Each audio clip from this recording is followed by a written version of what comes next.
News first channel ವೀಕ್ಷಕರಿಗೆ ಭವಿಷ್ಯ ಈ ದಿನ ಕಾರ್ಯಕ್ರಮಕ್ಕೆ ಸ್ವಾಗತ.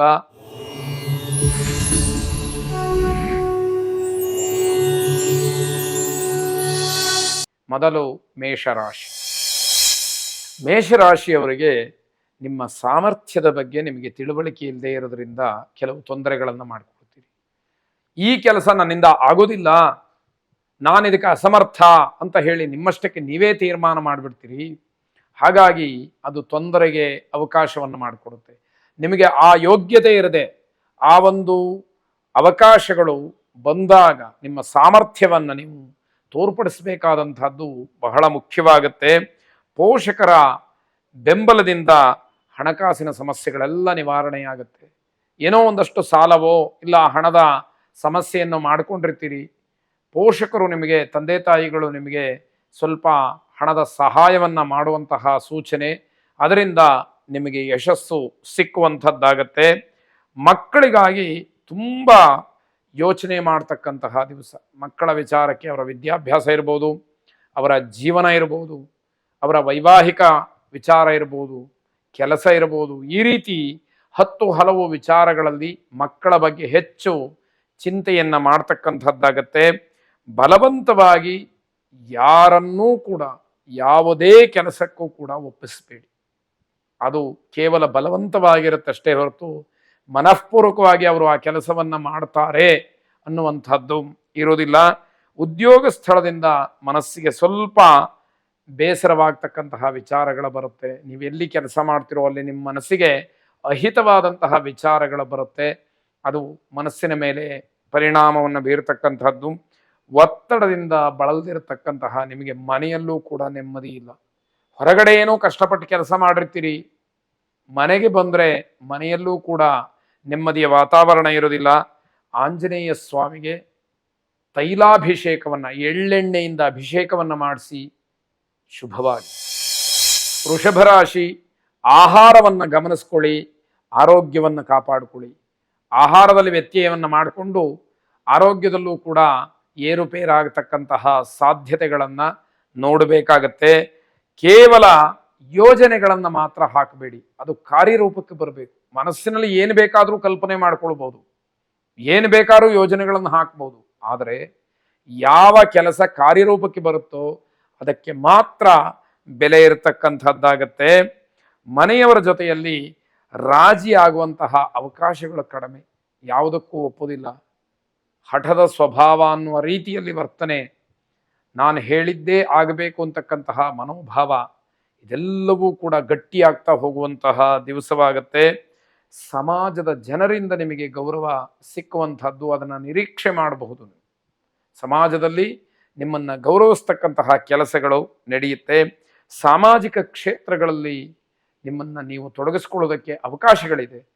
ಸಮಾಜಮುಖಿಯಾಗಿ ಸಾರ್ವಜನಿಕವಾಗಿ ಏನಾದರೂ ಒಂದಷ್ಟು ಕೆಲಸಗಳನ್ನು ಮಾಡಬೇಕು ಅನ್ನುವಂತಹ ಹಂಬಲ ಇದ್ದರೆ ಈ ದಿವಸ ಅದಕ್ಕೆ ಸಂಕಲ್ಪವನ್ನು ಮಾಡಿ. ಆರ್ಥಿಕವಾಗಿ ತೊಂದರೆ ಇಲ್ಲ, ಆದರೆ ಅಷ್ಟೇ ಖರ್ಚು ನಿಮ್ಮನ್ನು ಕಾಡ್ತಕ್ಕಂಥದ್ದಾಗತ್ತೆ. ಲಕ್ಷ್ಮೀ ನರಸಿಂಹನನ್ನು ಪ್ರಾರ್ಥನೆ ಮಾಡಿ ಶುಭವಾಗಿ. ಮಿಥುನ ರಾಶಿ, ಮಾನಸಿಕವಾಗಿ ಸದೃಢವಾಗಿದ್ದೀರಿ, ದೃಢತೆ ಇದೆ ಅಂತಾದರೆ ಅದು ನಿಮಗೆ ನೆಮ್ಮದಿಯ ಅಥವಾ ಸಂತೃಪ್ತಿಯ ಜೀವನ.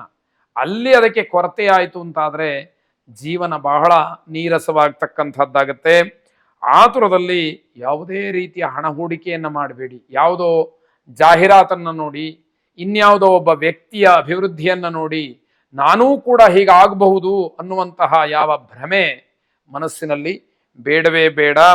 ಮಕ್ಕಳ ಜೊತೆ ಬಹಳ ಮೃದುವಾಗಿ ವರ್ತಿಸಬೇಕು. ಯಾಕೆ ಅಂತಂದರೆ ಮಕ್ಕಳ ಮನಸ್ಸಿಗೆ ಘಾಸಿ ಆಯಿತು ಅಂತಾದರೆ ಅದು ಏನೋ ಒಂದು ರೀತಿಯ ಅತೃಪ್ತಿ ಭಾವ ನಮ್ಮನ್ನು ಕಾಡುವಂಥದ್ದು, ಪಾಪಪ್ರಜ್ಞೆಗೆ ಅವಕಾಶವಾಗ್ತಕ್ಕಂಥದ್ದು. ಹಾಗಾಗಿ ಮಕ್ಕಳ ಮೃದು ಮನಸ್ಸನ್ನು ಯಾವುದೇ ಕಾರಣಕ್ಕೂ ಕೂಡ ನೋಯಿಸ್ತಕ್ಕಂತಹ ಪ್ರಯತ್ನಗಳು ಬೇಡ. ಅಣ್ಣ ತಮ್ಮಂದರ ಜೊತೆ ಸ್ವಲ್ಪ ಹೊಂದಾಣಿಕೆ ಕಡಿಮೆ ಆಗುತ್ತೆ. ಏನೋ ಶೀತಲ ಸಮರ, ಕೋಲ್ಡ್ ವಾರ್ ನಡೀತಾನೇ ಇರುತ್ತೆ. ಅದು ಆಸ್ತಿ ವಿಚಾರಕ್ಕೆ ಅಂತ ಹೇಳಿ ಅಲ್ಲ, ಕೇವಲ ಮಾತಿಗೆ ಮಾತು, ಆ ರೀತಿಯ ಒಂದು ವಾತಾವರಣ ಸೃಷ್ಟಿಯಾಗ್ತಕ್ಕಂಥದ್ದಿದೆ.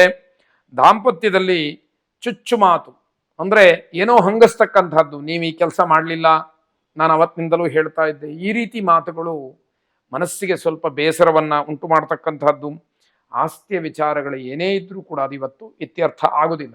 ನಿಮ್ಮ ಪ್ರಯತ್ನ ಕೇವಲ ಪ್ರಯತ್ನವಾಗಿಯೇ ಉಳಿತಕ್ಕಂಥದ್ದಾಗತ್ತೆ.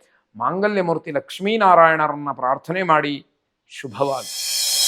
ಕರ್ಕಾಟಕ ರಾಶಿ, ಬೇರೆಯವರನ್ನ ಯಾವುದೇ ಕಾರಣಕ್ಕೂ ಟೀಕೆ ಮಾಡಬೇಡಿ, ಹಾಸ್ಯ ಮಾಡಬೇಡಿ, ಅಪಹಾಸ್ಯ ಮಾಡಬೇಡಿ. ಅದು ನಿಮಗೇ ಅವಮಾನವಾಗತ್ತೆ. ನೀವು ಯಾವ ವ್ಯಕ್ತಿಯನ್ನ ಅಪಹಾಸ್ಯ ಮಾಡ್ತಿರೋ ಆ ವ್ಯಕ್ತಿ ತಿರುಗಿ ಮಾತಾಡಿದರೆ ನಿಮಗೆ ದೊಡ್ಡ ಅವಮಾನವಾಗ್ತಕ್ಕಂಥದ್ದು.